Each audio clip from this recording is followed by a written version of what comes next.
Makasaysayang araw, Ted, at sa lahat ng ating mga kapatid. Oo. Eto ngayon, yung nakababata daw sa atin, si Chacha, may mga katanungan sa iyo, Profesor. Good morning po, Pare, Professor. good morning, DJ Chacha. Pareho tayong 2 years old siguro nung EDSA Revolution. Charot. Nako, actually, ayoko mang sabihin sa'yo sana ito, pero wala pa ako noon. Oo, nung time na yon. Kaya Kaya ka pala importante. ng idea. Pero ang maganda dito na ikukwento sa akin ng magulang ko, yung nangyari nung EDSA People Power Revolution, maging yung kahalagahan nito. Sana nga yung mga magulang na may mga anak na hindi pa buhay noong EDSA, ganun din ang ginagawa. Pero Professor, bilang isang historian, paulit-ulit na ginugunita natin taon-taon itong anibersaryo ng EDSA People Power Revolution. Pero para sa iba, kung mapapansin natin, parang nagiging ordinary day na lang siya. At hindi na malalim yung kahulugan. So, sa pananaw po ninyo bilang isang historian, bakit po mahalaga na taon-taon ay gunitain ito at talagang hindi mawala yung alaala ng EDSA? Well, alam nyo, DJ Chacha, Manong Ted, dahil nagiging 40 years na tayo ng EDSA People Power. Sing tagal na yan nung pagpunta sa Promised Land ng mga Israelita. No? So, ibig sabihin, parang papunta na tayo sa history, sa historical. Oh? So, yun po yung nangyayari ngayon na parang nagiging regular na lang sa mas maraming tao, yung people power. Parang nung panahon ni Rizal, di ba? Nung panahon ng revolusyon. After the revolution, mainit pa. Di ba? Pero after some time, nagiging part na lang siya ng history.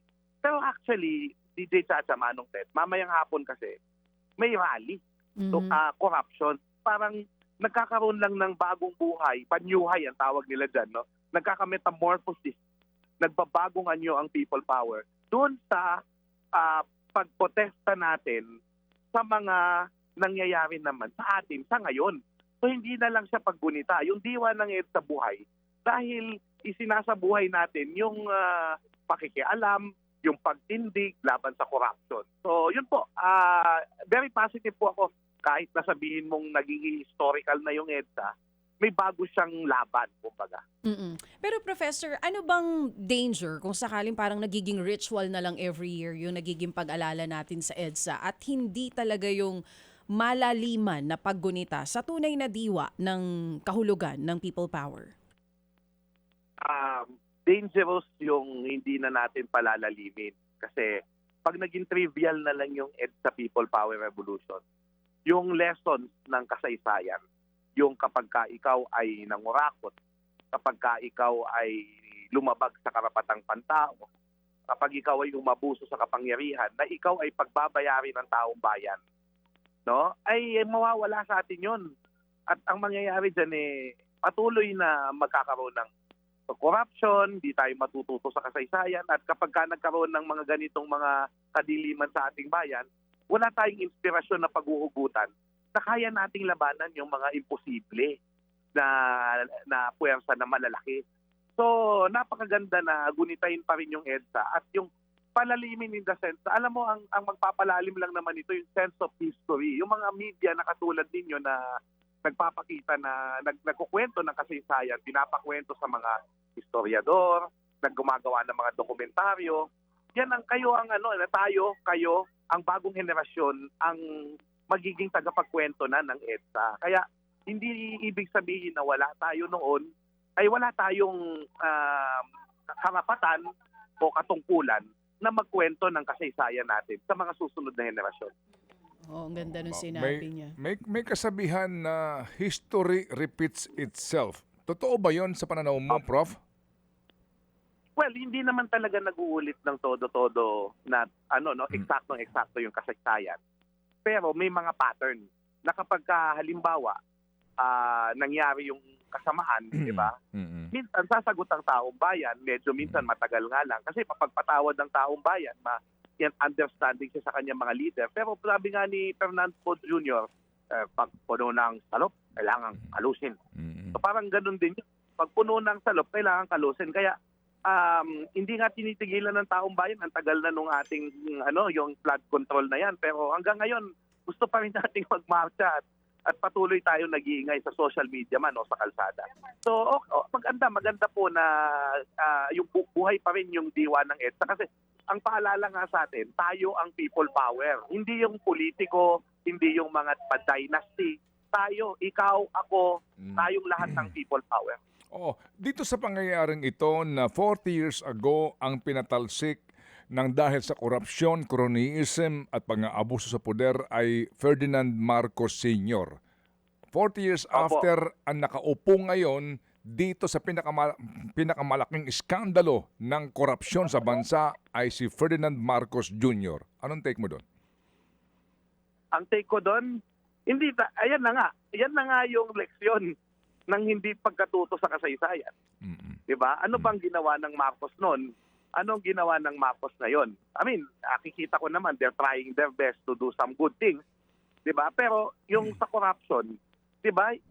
Kasi ang problema kasi, walang nangako sa kanila na hindi na namin uulitin yung ginawa ng tatay namin. Diba? Wala namang ganun eh.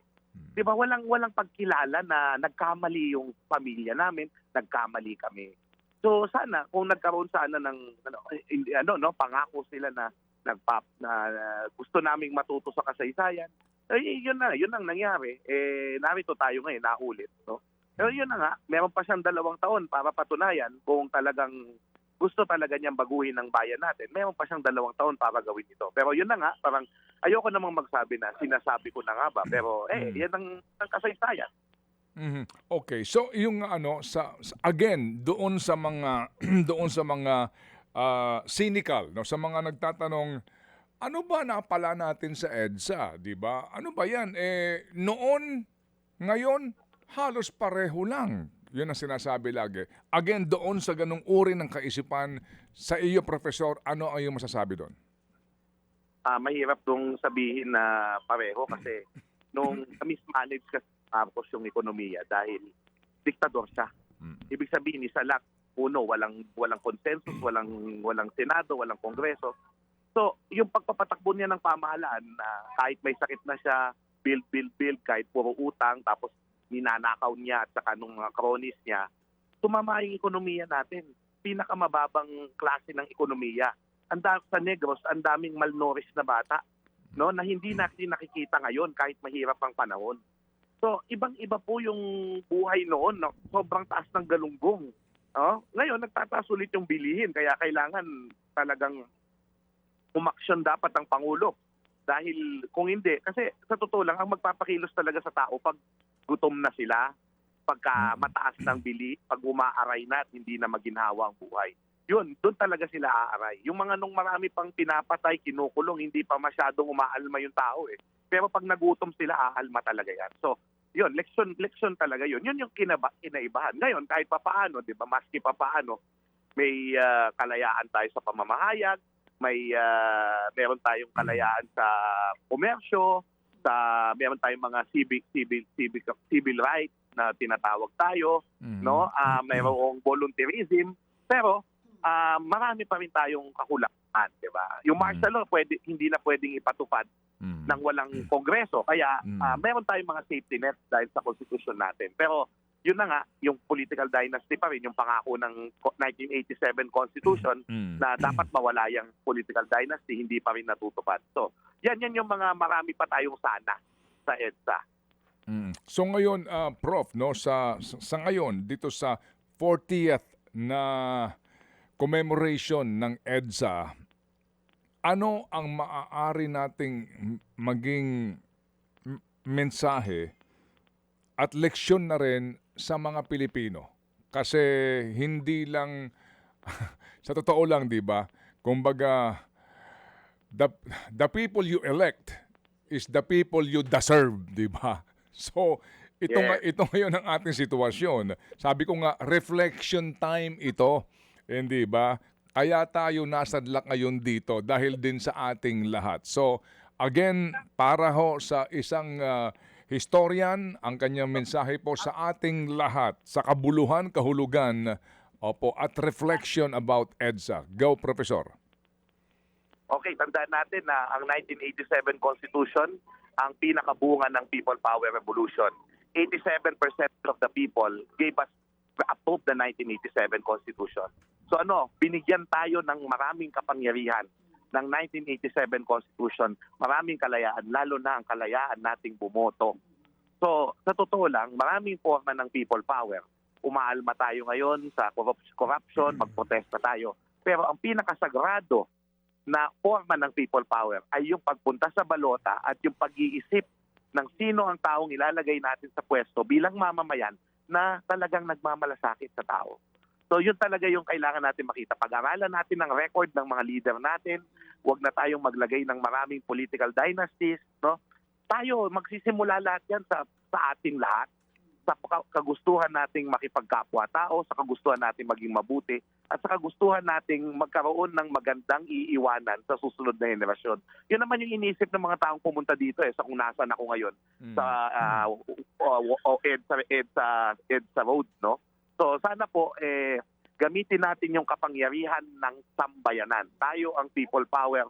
Huwag nating iisipin wala tayong kayang gawin. At laging dapat magkaroon tayo ng pag-asa tulad ng mga pumunta dito noong 1986. Mabuhay ka, Professor. Salamat sa inyong panahon at makabuluhang mensahe para sa ating lahat. Salamat, Prof.